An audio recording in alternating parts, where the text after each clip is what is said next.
this time is for Caitlin Clark injury. A lot of people are speculating that Caitlin Clark injury could be much worse than expected. You know, these type of injuries and the way she's been getting these injuries is not normal. And it looked like Stephanie White has broken her about Caitlin Clark choosing not to use their doctors to have these strains back to back to back like this. And I said this before, Caitlin Clark's mobility is off, bro. Caitlin Clark isn't just sidelined with an injury. She's making headlines for refusing to trust her team's doctors. Why is the WNBA's biggest star seeking medical help elsewhere? And what does this tell us about the Indiana Fever's handling of her condition? These aren't minor questions. They could change the entire trajectory of her career and the league itself. Stay tuned, because what we uncover could shake up the WNBA's medical standards forever. Before we move on, I'd like to ask you a small favor.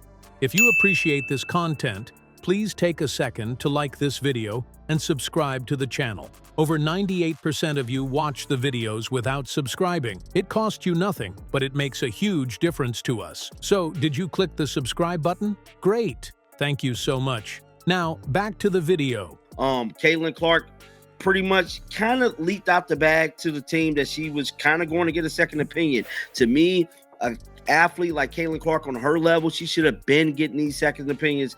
I believe she might have came back too fast from the first. We all know the first one went down around the 25th of May. Then she came back and got re-injured around the 4th of July to the 5th, somewhere up in there. She should have been hearing from all these other doctors, man. But Stephanie White spoke to the media yesterday. She really didn't give a whole lot, but she did say that Caitlin Clark was in New York meeting with other doctors.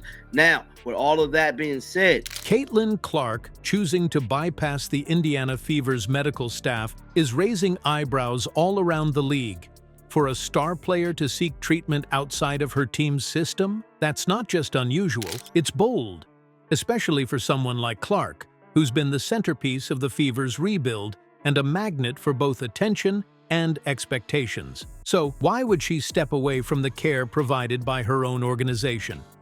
The story starts with injuries that just won't go away. Clark has been battling persistent groin and quad issues all season, and they've clearly impacted her performance. But here's where things start to get strange. Stephanie White, the Fever's head coach, has been inconsistent in publicly addressing Clark's status. One day she's day-to-day. The next, White admits Clark might miss significant time. Now, if Caitlin Clark do decide to come back, what type of player will she be? We know she couldn't get into rhythm with the motion offense. Now it looked like the motion offense and the injury could be playing factor. What does the timetable look like to me for Caitlin Clark coming back? I keep telling y'all, around the 17th to the 30th of August. I believe this thing, it could be stretched out. Obviously, you mentioned Caitlin was meeting with doctors over these past couple of days. Is there any update on those meetings or a potential timeline for her? I don't have an update. No, she saw another one this morning. I have not spoken with the trainers yet in between time from shoot around in a game, so no update. Fans can feel the disconnect, and it begs the question: how much trust is really there between Clark and the Fever when it comes to her health? Public speculation has been running wild. Some suggest this decision hints at a deeper fracture between the Fever's star player and their medical team. Dr. Jesse Morris, a sports physician, publicly criticized the initial treatments Clark received, bluntly calling them not enough. That's a heavy statement to throw out there, and it adds more weight to Clark's decision to look elsewhere. Was she simply not confident they could get her back to full strength? Here's another layer. The Fever don't seem to have the same advanced medical resources some other pro teams rely on. There is a bunch of HIPAA laws with all of this, so they really can't tell us, but they can give us analogies stating that we're talking stem cell therapy, hyperbaric chambers, cutting-edge stuff like that. For someone like Clark, recovering fast and completely isn't just about getting back on the court. It's about protecting her future. Even Derrick Rose's saga with the Chicago Bulls comes to mind, where trust in the team's medical staff led to him seeking outside opinions too. But now, the bigger question looms. If the WNBA's brightest young star doesn't trust her team's medical staff, what does that say about the larger system? Clark's decision to take her health into her own hands may just force the Fever to rethink their entire approach. Caitlin Clark's injuries aren't just a personal setback, they're sending shockwaves through the entire WNBA. Think about what's really at stake here. She's not just another talent in the league. She's the face of the WNBA, a player that's been driving explosive viewership numbers, selling jerseys like crazy, and bringing a whole new generation of fans to the sport. When you're dealing with someone who has that level of impact, the financial and branding implications go far beyond the Indiana Fever. The league itself needs her on the court, leading highlight reels and being the star fans tune in to watch every week. But what happens if her injuries get worse instead of better? Let's talk about worst-case scenarios. Imagine Clark spending extended time on the sidelines, unable to deliver at her usual elite level. Or even worse, her career being cut short because of mismanagement during these critical years. A situation like that could not only hurt her legacy, it could seriously stall the WNBA's growth. The league has been gaining momentum, and much of that is tied to star players like Clark becoming household names. If one injury starts a chain reaction of setbacks, it's not just her career on the line. It's a chunk of the WNBA's future. And then there's the ripple effect.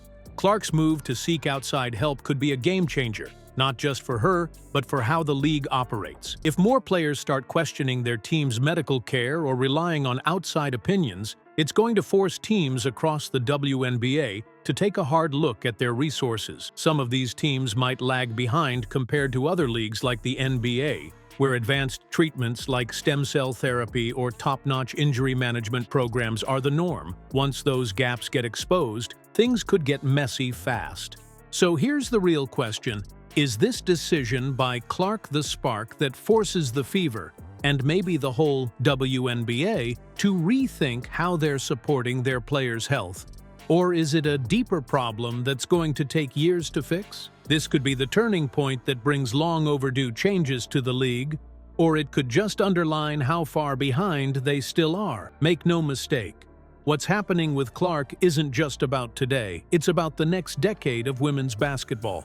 Caitlin Clark's decision to step outside the Fever's system isn't just a personal move, it's a challenge to the WNBA's professionalism. It puts the spotlight on whether the league is truly equipped to protect and support players at the highest level. Teams may soon face a choice: adapt and prioritize player health, or risk losing trust with their biggest stars.